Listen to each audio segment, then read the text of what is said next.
once again. It's the Horror Guys. Here once again to talk about some horror movies. I'm Brian. And I'm Kevin. And boy, we've got some gems this week. Yeah. They're timeless. We can't call them classic, I guess. Oh, yeah, we can call them classic. We can call them classic? Okay. Yeah. Well, not award winners. You know, this is mid-August. Not the Academy Awards, maybe the, Turkey Awards. Oh, there's some award winners here, yes. There's some award winners, yeah. You know, August is a couple months away from October, and everybody saves up their good horror movies to release in October. Uh-huh. So this week we decided to go the other way. Let's find the bottom-of-the-barrel horror movies. Mm-hmm. At least the ones that are kind of fun to watch. There's a lot far worse out there than these. Yeah, there's a difference. I mean, there's some that are just bad. These are a good bad. If you look at the worst horror movies of all time lists, these are going to be on it. Mm-hmm. But to be totally honest, these were from the 1950s and 60s when the big studios were putting a lot of effort and a lot of money and big stars into movies. These were pretty lame compared to those. Mm-hmm. But compared to some of the indie stuff that comes out today, people filming on their phones and stuff, some of that is these are gems. Just atrocious. Yeah, there's a difference between atrocious and it's hard to explain. But the bottom of the barrel in 1957 is not the same as the bottom of the barrel in 2023. True. Yeah. Okay, so these are sort of legendary bad films. There you go. First, we'll get to the head of things with The Brain That Wouldn't Die from 1962. Jan in a Pan. Yeah, basically. Yeah. You've seen it. You know what it's about. Uh-huh.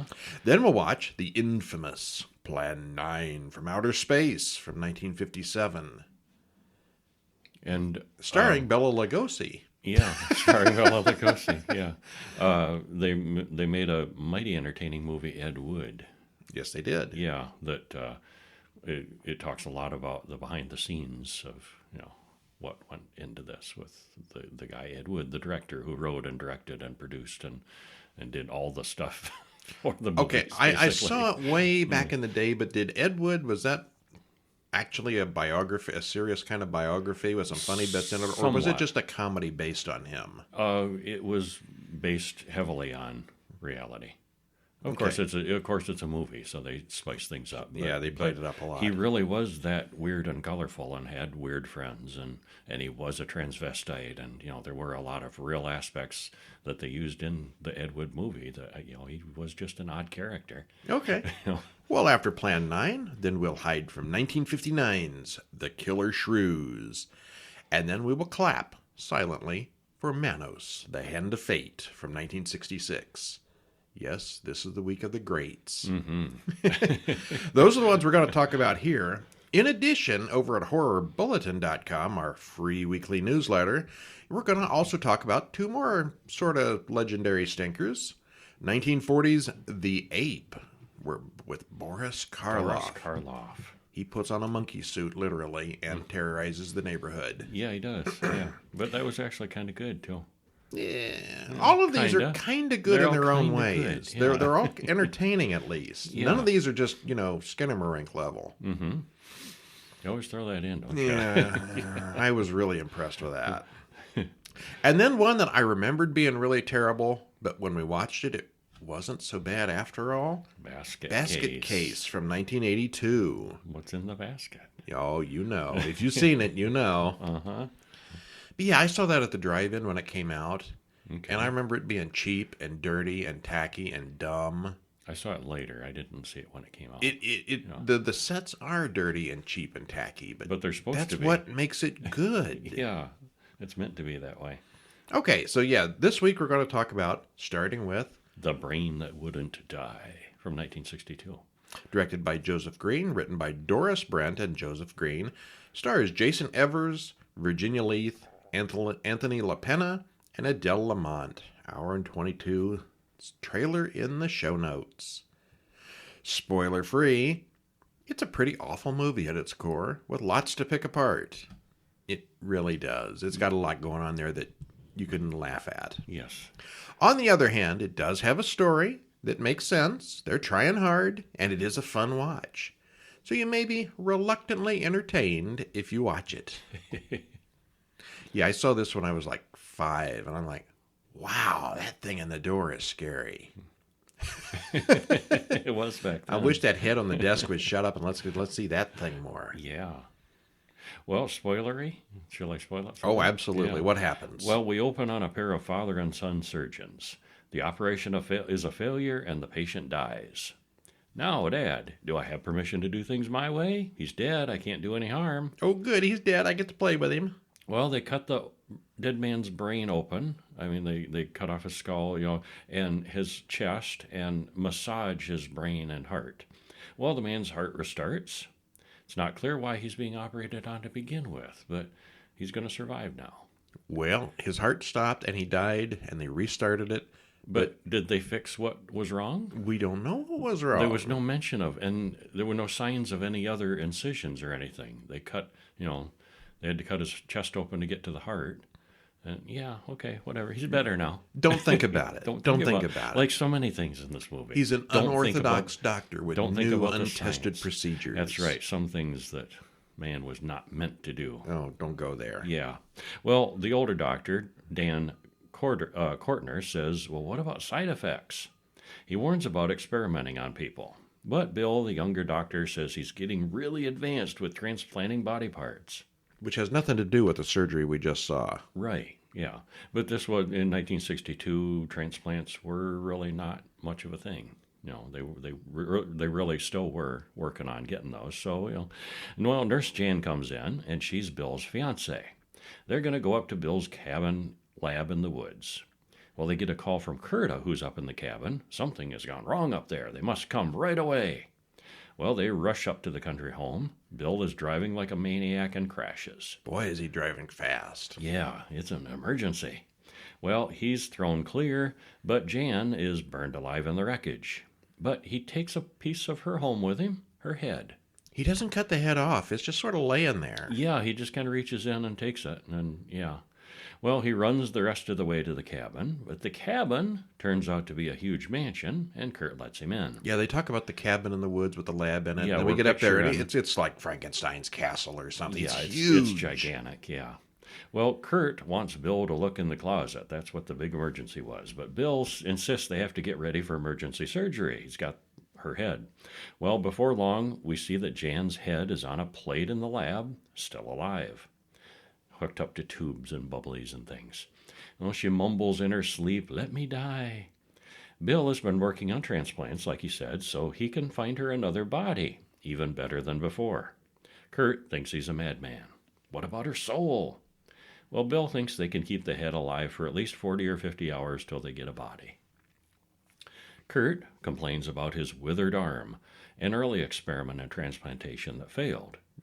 Bill finally looks in the closet, where something is locked inside and is making inhuman noises. He's horrified at the sight of it and insists that Kurt keep the door locked. So we got a monster in the closet, which, why is this an emergency? Must come up here. He's getting restless or something. I mean, he's in the closet. He's in the closet. He's not hurting anybody. He's safe. I mean, Kurt, what's the deal? But Kurt called Bill and said, "You got to get up here right away," for some reason. I don't know. Yeah. Well, Bill goes to town and visits a strip club looking for bodies. One of the strippers does a slow dance for Bill. As he flirts with the blonde stripper, Jan wakes up in the lab. "Let me die." She keeps saying that. A brunette stripper comes in and interrupts Bill's action. He ends up leaving both of them, since one mentions that he's so memorable. The two strippers have a catfight after he leaves. Yeah, there's a witness who says, "Oh, I'll remember you were here." And we watched the extended version that had a little more of the catfight than, I guess there's a version out there that doesn't have as much of that. Oh, yeah. It was really, it added a lot to the movie. Well, Jan talks to the thing inside the closet. It communicates by knocking on the door to her questions, and she finds out that she's not the first experiment they've done. She asks if it wants to get back at them, and it does. "Together, we'll wreak our revenge." Oh, it's an evil head on a plate. Yep. Well, they work together to scare Kurt, who spills the beans on all of Bill's work on transplants. Kurt only helps Bill because he hopes he can get a new arm out of the deal. Jan demonstrates that she can control the creature behind the door, and Kurt runs out. Well, the next morning, Bill's on the prowl for more women. He finds an old friend, Donna, on the side of the road. She invites him to a bathing beauty contest that he can help judge. Still, she gets in the car with him. Except, and I'm thinking, oh, he's going to use Donna. Except Donna's friend Jean horns in and wants a ride too. He just can't get a woman alone. Well, Bill knows he can't take either of them since there'd be a witness. Although they go to the beauty contest and there are 5 finalists. He likes what he sees, but then he remembers Doris, another old friend, who does jobs as a figure model.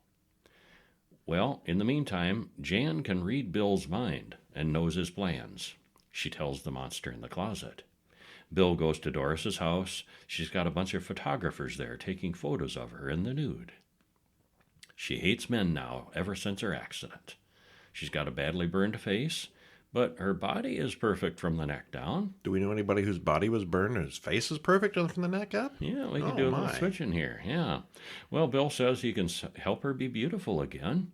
He has new procedures that can fix her right up. So she agrees to go with him. She wants to call a friend to talk about her good news, but he says no, she should wait until she sees how it works out. So she goes with him. Well, meanwhile, Jan convinces the closet creature to start working on beating down the door. Can your horror match mine? She asks. The creature knocks once for yes. So we're really intrigued at what is in the closet there. Well, Kurt comes in and talks about piecing the monster together from random limbs. It's mutated since then, of course, and it's much worse than before. Well, the monster reaches through the hole in the door. There's like a peephole at eye level that's fairly big enough to put an arm through, and he literally pulls off Kurt's good arm. Kurt staggers upstairs, has the longest death scene. I mean, he just staggers all over the place. Yeah, but he can't open the door with his bad hand. So he dies as Jan cackles in maniacal glee. Yeah. Well, Bill and Doris arrive at the house. Bill goes to the lab, finds what's left of Kurt. Janet doesn't say a word, playing dumb. He lets the body lie there and fixes a drugged drink for Doris. She starts getting woozy and knows what he's done, but it's too late. I told you I'd bring you a body, he tells Jan. Jan doesn't want to hurt innocent Doris. She's not that evil. She just wants to make the guys pay for their work. Well, Bill gets prepped for surgery. You must be stopped, Jan grunts. He tapes her mouth shut, but she can still communicate with her friend in the closet. So the creature knocks at the door. Bill opens the little window. It grabs him, and the door comes right off the hinges because the creature's been working at it. The huge mutant comes out, starts a fire in the lab. Takes a fatal bite out of Bill's neck, just bites a chunk right out. And the creature grabs Doris's unconscious body and carries it out to safety. Jan says, I told you to let me die, as the flames consume her.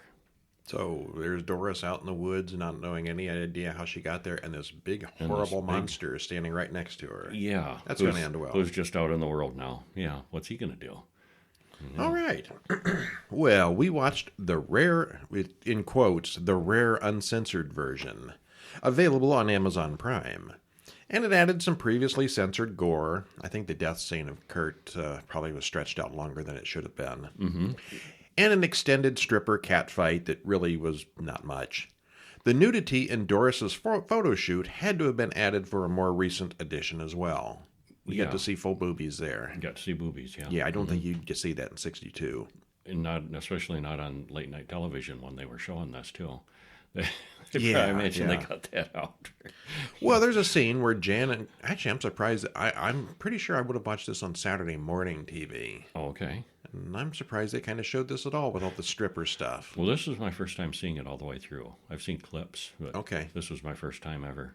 Yeah, I definitely remember watching this on Saturday Creature Features. Oh, okay.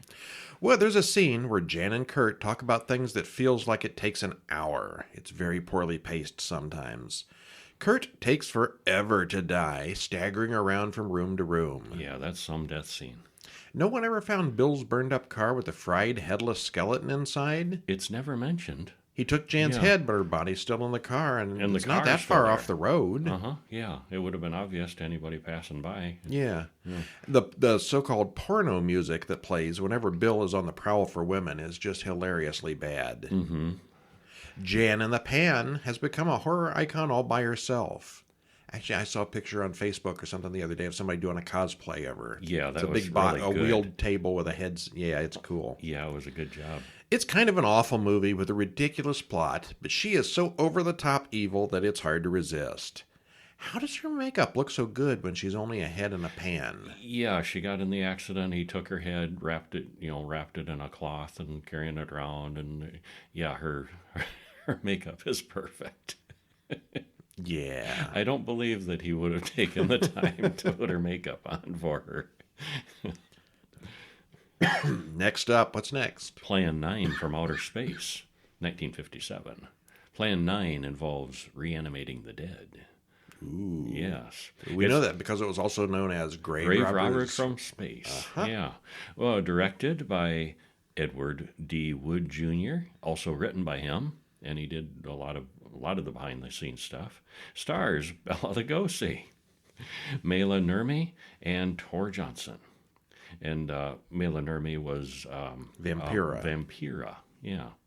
Runtime is 1 hour and 19 minutes, and there's a trailer in the show notes. And I did not. I mean, I know Vampira from this movie, but she had a long-running TV show before this came out, where she was a horror hostess. Yeah, and basically she's just doing that here. I mean, it's that same costume and same look. And There's not a single There's no existing dialogue. episode of those TV shows, so I'm not even sure if she spoke during those. I don't know. There's no dialogue here. She doesn't speak here. She's just creepy wandering Yeah. around. And there was a lawsuit where she said that Elvira ripped her off, and I don't think anything came of it. I think Elvira came out okay in the lawsuit, but yeah, she tried claiming that Elvira just ripped her off. Well, I can kind of see that. Yeah, kind of. There's some real similarities in the look, and yeah. And Tor Johnson. I mean, I remember Big when I was bald little, my wrestler guy. brother had that mask for Halloween. Yeah. Yeah, this is a really crappy movie, but he was so iconic looking, you can still find masks of him. Mm-hmm. Well, so the spoiler-free judgment zone, the effects are bad, the story is bad, the acting is bad, the editing is bad. Yet you can't look away from watching it. Ed Wood did it all by himself as a rush job, and it shows. But it's a fun watch, and it did start feeling a little bit long after a while. Okay, The Brain That Wouldn't Die, everybody makes fun of that because it's just such a goofy concept. Mm-hmm. This one is much more objectively bad. Mm-hmm. Yeah, there's just not... Threw It's it- entertaining, but he there's not a threw lot it you can say together. good. Uh-huh, yeah. Well, we open up with Criswell doing a prediction. He had a show where he would predict things. I don't know if it was a serious fortune teller or more comedy, but he's weird. I think it was kind of a serious fortune teller thing. All right. Yeah. Well, he predicts future events such as these will affect you in the future. Well, that's true. Very profound. That's true. Yeah. Uh-huh. He's very dramatic, that's for sure, and over the top. And we read in the trivia that he wrote his own dialogue here because he said whatever Ed Wood wrote for him was really boring. Yeah, he narrates throughout it. He narrates. He's the voiceover. Yeah. Well, we cut to a funeral. An old woman has died, and we see Bela Lugosi there, crying as the gravediggers wait. Meanwhile, pilots, Danny and Jeff, are flying their passenger plane, but something strange happens. There's a flying saucer out the window. We see the cooking pot lid-looking saucer descend over the cemetery as the gravediggers fill in the hole. The two gravediggers encounter a creepy-looking woman who doesn't speak. They scream. The dead woman's husband leaves his house and looks sad. That's Bela Lugosi. He picks one of his wife's flowers. Then he gets hit by a car off-screen and dies. His dead wife, the woman from the cemetery, watches him die. And that was the last recorded footage of Bela Lugosi in this movie. Yeah, it was just random footage that Wood Kinda, took yeah. of Bela Lugosi, and then he shoehorned it into the movie. He didn't speak. He didn't really do anything. He just stood at the graveyard, then came out of the house and picked a flower. Mm-hmm. Yeah. Starring Bela Lugosi. Starring Bela Lugosi, yeah. Well, Ed Wood just kind of took these bits and pieces and some stock footage and, spliced it together in a movie. Mm-hmm. Yeah, and the scary dead woman is Vampira. So I guess Bela And that's Bela Lugosi, Lugosi's dead wife. dead wife, has, who's has risen. probably like a third his age. Just saying. But, some guys get lucky like that, She loved him for his sense of humor. Vampire meets vampire. Okay, well, the police then come to the cemetery to investigate the mess. The gravediggers have been torn apart. At Jeff's house, he talks about the flying saucer to his wife. He's been sworn to secrecy about it, but then it comes back and flies right over their house toward the cemetery. All the police fall down for a minute, but the sad old dead man from earlier rises from the grave as a cloaked ghoul man, and it follows Inspector Clay. The ghoul man and vampire woman attack Clay. Now, And at this what we point- just said, Bela Lugosi, that was his entire footage we already saw. This is some other guy wearing a cloak over his face. Yeah, he's got the cloak in front of his face, Dracula style. It's the And, same character, but it's definitely a different actor. Yeah, and you can kind of tell. Yeah. And you say Dracula style. Did Dracula ever walk around with a cloak in front of his face, really? Or is that just something from this movie that has been applied retroactively to Dracula? I think, I I think maybe he did it Did once Bela in the Abbott Lugosi? Costello movie. yeah, maybe once. I think so. Yeah. And at one point, I remember Christopher Lee's character as Dracula doing it when, like somebody whips a cross out and he, does the cape in front of the face to protect himself. Well, the police have an immediate funeral for Clay. It's like, oh, he's dead. Let's roll him over into this grave. It was quick, yeah. So, like we said, the editing is bad. Yeah. The vampire woman stands there watching. Not long actually, we keep calling her the vampire woman. She's not really a vampire, more of a zombie. Yeah, zombie. Yeah, they're all zombies in this. she looks well. She looks like a vampire. Because she's a vampire. Yeah. Yeah. Not long after, more saucers appear over Hollywood and everyone sees them. The military shoots at the saucers, and although they can't hit them, the saucers do fly away. The colonel wonders who they are and what they want. Meanwhile, on the mothership, the alien captain reports. They haven't had much luck with the Earth creatures, so they want to use Plan 9, Resurrection of the Dead. We've risen 2 so far. We'll be just as successful with more. The commander approves the use of Plan 9. Jeff and his wife try for some dramatic acting, but then the saucer flies over again. That night after Jeff leaves for work, the ghoul man chases after his wife Paula. She runs outside to the cemetery, just as Inspector Clay climbs out of his grave. Well, the saucers land, and the dead people come to the ship for orders. The police are still wandering in the cemetery, and they notice that Clay's grave is now empty as well. Do these cops ever leave the cemetery? No, I don't think so. Well, the general talks to the colonel about their previous attempts to contact the aliens. The general plays the translated audio recordings from Eros, one of the spacemen. They don't want to conquer the Earth, they want to save it. Still, humans are dangerous and stupid, and you may remember this word stupid, it comes up later. Yeah, he calls them stupid a lot. Stupid, You're so stupid, you're stupid. stupid, Yeah. stupid. Really? That's the best dialogue you could come up with. Yeah, I guess so. Well, they're stupid, and they might change their minds. Colonel Edwards is ordered to contact the aliens and find out what they want. Up on the mothership, the commander tells off Eros. The plan is not going well. So far, there are only 3 resurrected dead. Clay comes in, something goes wrong, and the dead Clay almost kills Eros. The commander insists that they deactivate the oldest dead man. Well, the colonel goes off to see Paula and Jeff, and they hear something out there as the old man walks past the cop outside. He approaches the group, and Lieutenant Harper shoots him. Just then, the aliens turn off their beam, and the old man becomes a skeleton. Now he's dead. Eros opens up the spaceship door and lets Jeff, the colonel, and the police lieutenant inside. Tana asks Eros, "Do we have to kill them?" Jeff talks to Eros. "You fiend." Oh, that's always a good way to Fiend. start. Yes. You fiend. I've never called anybody a fiend. We should start. We should start. Yeah. Go to the McDonald's drive-thru. You fiend. You fiend! These French fries are cold. Eros explains that they came with friendly intentions, but the governments of Earth won't even acknowledge that they exist. Earthmen have minds that always develop bigger and bigger weapons. Eros just calls him stupid repeatedly. Yes, he does. There's a whole monologue about making sunlight explode, which is much worse than a nuclear bomb. It's something that humans will eventually discover. Since sunlight goes everywhere, they'll destroy every world in the universe. It's all very scientific. Sunlight goes everywhere. Yeah, it would make the sun. It would Blow make up the sun and all the explode, light that comes and out all of the light sun. that comes from the sun would explode. And why would anybody do that? Because Because humans are stupid. Stupid. Well, Jeff attacks Eros and things get crazy aboard the ship. The ship is on fire and the Earthmen get out. The flaming ship takes off and explodes with Eros and Tana on board. Clay turns to a skeleton, and they all assume the vampire woman has died as well. Criswell then reappears and asks, "Can you prove it didn't happen?" You know, I can't. And like we said, it's not really a vampire woman, but she looks like it. Yeah. Yeah, she's undead. Well, there's no blood, no gore, and very little acting here. It's obviously just a bunch of scenes stitched together to make a loose story. Bela Lugosi died after filming maybe 2 minutes of stuff, but since he was their big star, they used the footage anyway, and substituted a man hiding his face with a cloak for most of his scenes. The narration by Criswell is just atrocious and over-melodramatic. He wrote it himself because Ed Wood's script was too boring, but it's so over the top as to be really cringeworthy.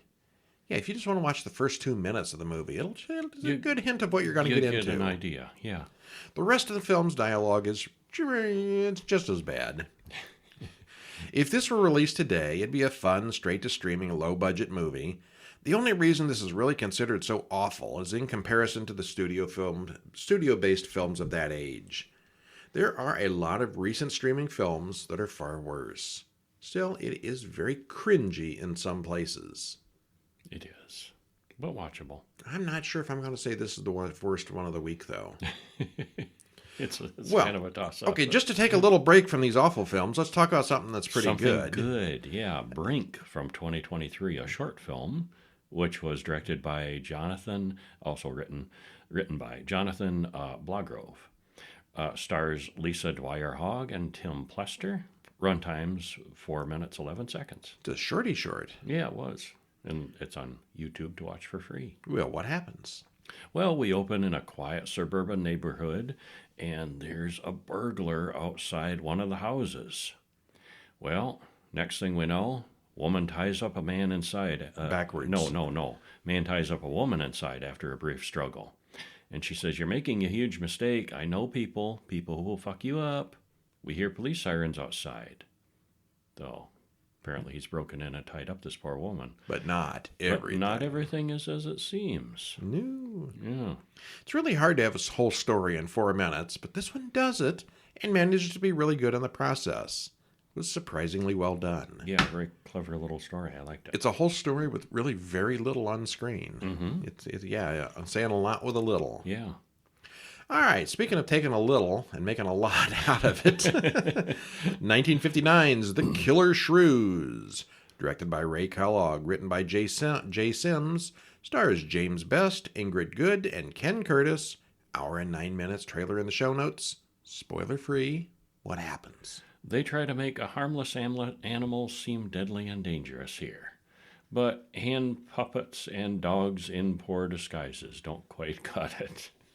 It's got a story, things happen, and there's action and people to root for and people to dislike, but it's far from a great movie. It's really quite the opposite of a great movie. It really is. I've seen this way more times than I want to admit. Okay, again, and this was the first time I had seen this all the way through too. Somehow I had avoided all these years. Well, now we know which of us is the smart one. And if you're a Dukes of Hazzard fan, this has Enos. No. Roscoe. Sheriff Roscoe, as a young guy. Yeah. Younger guy. And apparently back in 2012, they made a remake, or not a remake, it's a sequel to this, and he was in that too, and he's like 90. Oh my. I don't think he probably did much. It's a very hard movie to get. I keep looking for it. Have not found the second one yet. Oh, that's strange. Well, we're told that there have been new reports of a new invasive species coming from Alaska. They're called the Killer Shrews, as credits roll. All right, so Sherman takes his boat to a safe cove to ride out a storm along with the pilot Rook. They anchor off the coast and take a dinghy in. They meet Dr. Craigus and deliver the supplies he wanted. The doctor wants his daughter Anne to go back to the mainland with Sherman. No one is happy to hear that they can't leave today because of the coming hurricane. Rook decides to stay on the boat to make sure things are okay overnight. Well, Sherman and the rest go back to the doctor's fenced-in compound, where the doctor's assistant Jerry says the radio has been out of commission for a week. Sherman meets the nerdy Dr. Baines, another of Sherman's assistants. No one knew that a hurricane was on the way. And right away you get the sense that It's a very poorly run operation. Yeah, and these people are nervous seeming. Like, Yeah. let's go now. Let's get off the island. Why? Well, because reasons. Because Only the daughter don't ask. is Just going off the island. okay. They really are eager to get rid of her. The men want to stay. Okay. Well, Craigus explains they're that he's hiding something. Yeah, clearly. they are. Yeah. Craigus explains that he's trying to extend the lifespan of creatures to avoid eventual overpopulation by making them smaller. If we were half our size, we could live on half the resources. And they use shrews as experimental animals. Sometimes they're called bone eaters, he jokes. When Sherman asks how big they get, Craigus gives an evasive answer. So this whole thing is about miniaturizing people? Yeah. But instead they're taking shrews and making them bigger. Well, that was an accident. They didn't mean to do that. Oops. Yeah, meant to make them smaller. Anne yells at Jerry about drunkenly leaving a cage door open, which he doesn't appreciate. And Jerry is clearly jealous of Sherman. Meanwhile, Rook is outside trying to tying up and securing the boat, but he sees creatures in the woods, so he runs toward the house. He climbs a tree, but a pack of the animals following him is relentless. Before long, the branch breaks and the creatures eat him. They look like big dogs to me. Yeah, they look like dogs wearing makeup. Well, costumes. Sherman wants to go back to his boat, but Anne begs him to stay. It's not safe out there. She's serious enough that she pulls a gun on him. She tells him about the 200 or 300 giant shrews outside weighing up to 200 pounds each. Holy cow. Craigus comes in and explains the abnormal growth on one pair. They were mutants. Somehow they managed to escape. Thanks, Jerry. Yeah. Then they bred out in the woods, and they're out there starving right now, so all they have to do is wait until they eat each other. So their appetites remain the same. Yeah. The power goes out, and the generator is outside the fence. Someone thought that was a good idea. The shrews dig in under the barn wall and eat the horse. Yeah, if you've got a fortified compound, maybe keep all the infrastructure inside where you can get to it. Yeah, you don't want your generator in the house, but they got a great big But walled You got a yard. compound. Yeah, put it in the yard. That would be okay. Well, they all decide to sleep on it and then make a run for the boat in the morning. When it's Jerry's turn to take the watch, he's drunk again, so Mario the servant does another pass. Mario finds that a shrew has gotten into the cellar, so he wakes up Sherman for help. They open the door and go downstairs. Mario gets bitten, but he shoots the shrew. It's only a leg bite, but Mario dies quickly. Could the bite be poisonous? Indeed, it could be. They used poison to kill the shrews, but instead they adapted to use it themselves. So they're poisonous killer shrews. Oh, great. Meanwhile, outside, the shrews are digging through the soft adobe walls. Uh-oh. Morning comes. Sherman and Jerry check out the path to the boat. Jerky Jerry points his gun at Sherman and threatens him, but Sherman's no wimp and easily turns the tables on the drunken assistant. They find the boat abandoned and decide that Rook must have been eaten. Jerry panics and runs, and then won't open the gate for Sherman, who climbs over. Sherman then beats the crap out of Jerry, who totally had it coming. He's about to throw Jerry over the fence, but changes his mind when he sees Anne watching him. He's kind of sweet on Anne. He's not so sweet on Jerry. No, not at all. Jerry did have it coming, though. He totally would have thrown him over the fence, though. Yeah. A shrew run-ins and nips Baines, who quickly collapses and dies from the poison. Jerry, in the meantime, wastes all their ammunition by shooting at the wall. The shrews get inside, so everyone moves out to the courtyard and barricades the walls. They find a big metal water tanks that Sherman thinks they can use as individual tanks to crawl under. Literal tanks. Yeah. Turtle tanks. Yeah, they're just like big wash basin kind of things. Yeah. And you can Walk like turtle shells. Uh-huh. Yeah. Well, he welds 4 of them together so they can leave as a group. Jerry refuses to go and climbs up on the roof. But Dr. Craigus, Anne, and Sherman get into the tank and open the gates. The shrews can't get them inside the metal tanks. After the tanks have gone, Jerry climbs down, thinking the coast is clear. It wasn't. Jerry gets his. Finally. And whines about not being able to make it, but they eventually hit the beach. The shrews don't follow them into the water, and the three swim to the boat, which is in good shape. Good thing shrews can't swim, I guess. I guess. Yeah. They leave, and Dr. Kraga says that within a day or two, all the shrews will have starved to death. It'll all be fine. Yep, except there's a sequel. Well, I don't think they planned on a sequel for like 60 years. So. How did an invasive species from Alaska show up on an isolated island first? The voiceover in the beginning says they're from Alaska, but the rest of the film says otherwise. And I looked it up. There really are shrews in Alaska. They're not rodents, though. They're just little creatures, furry little creatures that look like rodents, but people often make the error that they're calling them rodents. They are not. Okay. But they're omnivorous little creatures that do have voracious appetites for their size. And so if you're a shrew... So they got a few things right in it. If you're a shrew and you've been slandered, contact Kevin. He will advocate for you. I will. The shrews here are actually all hand puppets or dogs in costume. It's not really a ridiculous plot. You've seen giant monster films before.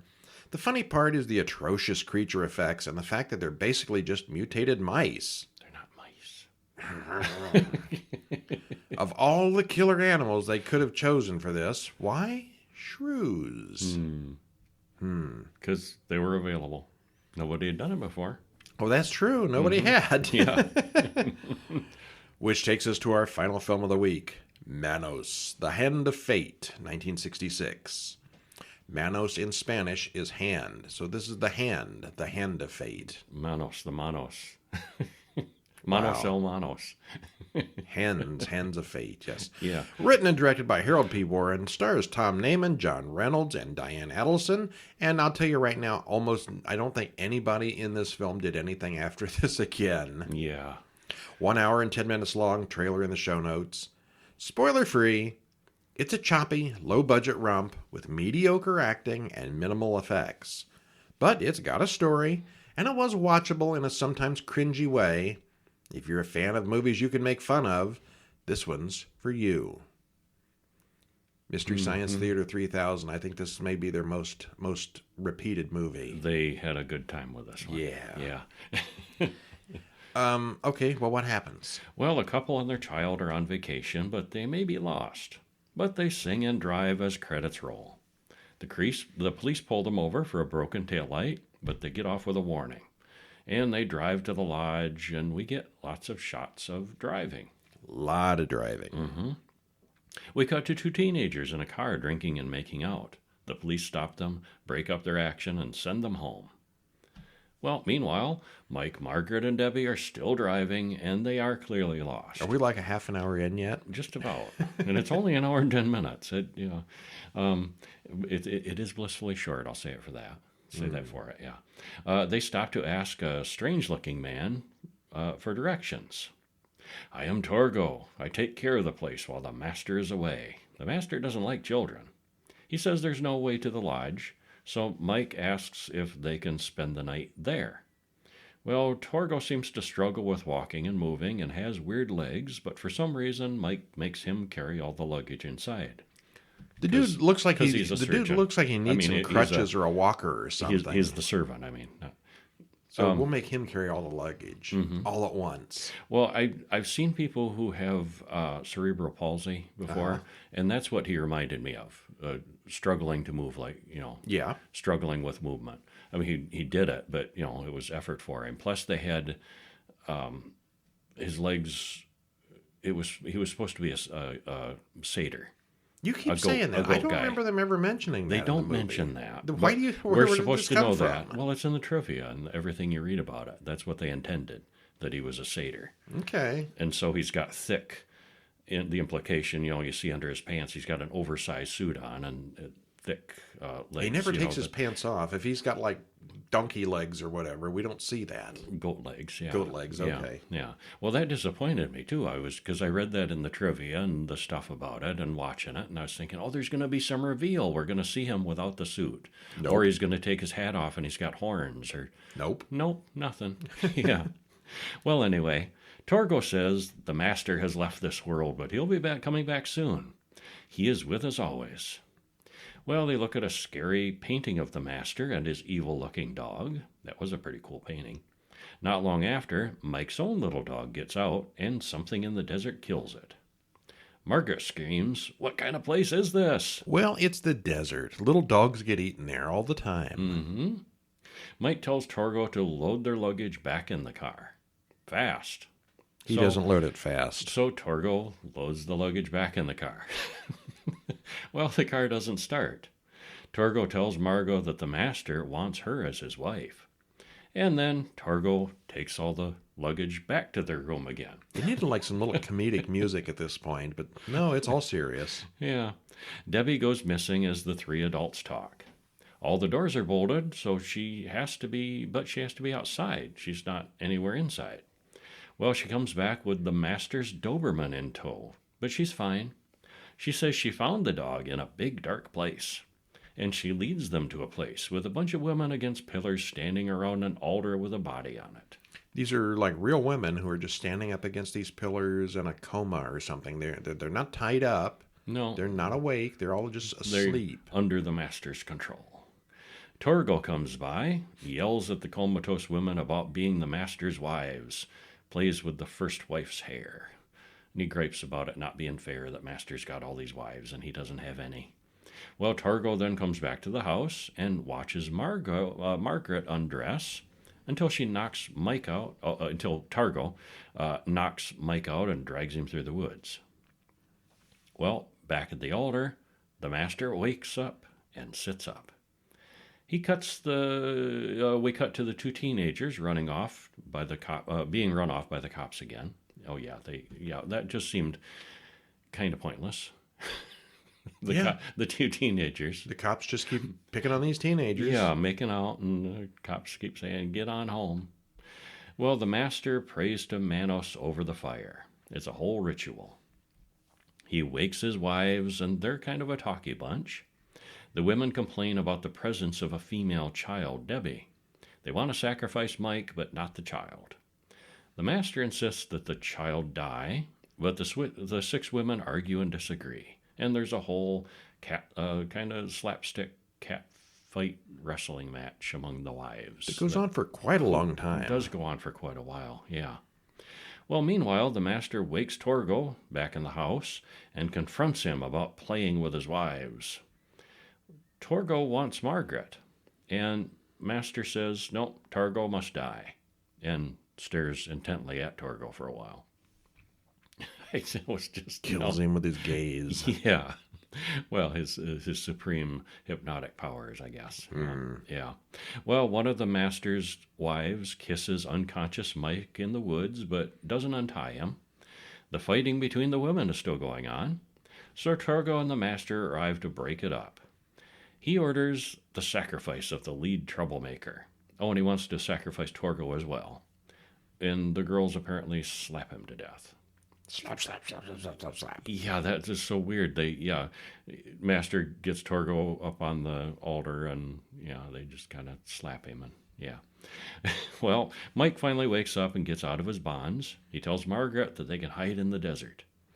The master makes Torgo gets up, put his hand in the fire, and it falls off. Torgo runs off, his arm on fire, as the master keeps Torgo's hand. And after this, he beats one of his wives. Presumably, Torgo is dead at this point, but we don't know why. He ran away. Yeah. He's not dead. We never see him again. Lost his hand. We never see him again, Yeah. but he ran off. Yeah. Mike, Margaret, and Debbie run through the desert and fall down a lot. The master and his wives go looking for the missing family. And then out of nowhere, Mike shoots the master repeatedly, but he just stares at them. They do end up back at the house. And the master's there, but he's bulletproof, apparently. Well, then we cut to a pair of women heading to the lodge as well. We see it's the same route as Mike's family took. There's a great deal more shots of them driving. They stop at that same house, and they are greeted by Mike, who is the new caretaker.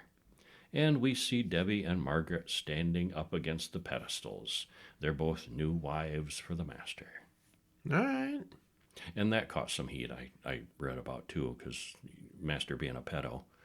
Debbie is clearly just a girl, and she is one of his wives at the end. Yeah. A little bit of ew there. Well, yeah, I mean, Yeah. religious freedoms. his He can harem. marry 8-year-olds if he wants to, right?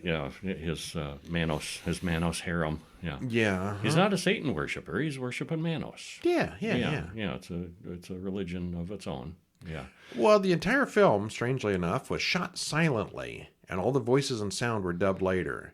The camera did not record audio. Not only that, but the camera could only record 32-second segments at a time, so you won't see any shots longer than 32 seconds. And yeah, it feels like a whole bunch of things just strung together. It feels choppy. Yeah, it does. And this is probably why. Yeah. The music is loud, screechy, and incredibly annoying. It's almost painful to endure at some points. The master has a very cool cape with hands on it. That was one of the coolest things about it. I like the cape, yes. Yeah, and when he puts his arms out, you see the full spread of the cape, and it's got big red hands on it. It's awesome. But otherwise, the costumes and the sets are all pretty lame. Pretty lame, yeah. Debbie, the little girl, was given a bicycle for her participation in the movie, while all the adults took a share in the profits. What profits? Well, the bicycle turned out to be the biggest thing. Uh-huh. Who knew the child could outsmart everyone with royalties? Well, the actor playing Torgo is said to have been on LSD throughout the movie, which is why he's so twitchy in every scene. He's definitely very interesting to look at. He's a weird guy. Yeah. The actor shot himself in the head and died a month before the premiere of the film. You think he saw the final version? Don't know. Yeah. There's something going on with that. There are unanswered questions. Or maybe there. he was on drugs. Nobody knows. Yeah. It's pretty bad, but what really puts this at the over-the-top point is the god-awful screeching music. If they hadn't had to dub everything, and if they'd used more appropriate music, it might have been tolerable. Or, yeah, maybe not. Or maybe not. Yeah. The painting and the cape. Those were the coolest parts of it. The painting was neat, and the cape was good. Yeah. Let's make a movie out of that. Yeah. Well, that's all we're going to talk about this week. Like I said, over at horrorbulletin.com, you can read about 1940's The Ape, starring Boris Karloff. Yes, there is an ape. And that was actually kind of good. I enjoyed that way more than I expected to. It's another mad scientist story. And Basket Case from 1982. What's that in your case? It's my brother. It's my twin brother. Whoops, spoiler. Okay. So which one do you think is the worst of the week? Of these so-called legendary worst films, which one is the worst? Oh, boy. The one... Okay, but what are we rating it on? The one I enjoyed the least? Or the one that I think is objectively the worst? Or what? Which one did you enjoy the least? What metric are we going with? Okay, I think I enjoyed the Killer Shrews the least of all these. Okay. Of all these 6 movies. It's probably got the most coherent story of the bunch. And yet I enjoyed it the least, I think. All right. Yeah. Which is objectively the worst? Objectively the worst. Oh, boy. I'd go with Manos, the Hand of Fate. Overall being... I don't know, Plan 9. It's kind of a tie, I think, for Plan 9 and Manos.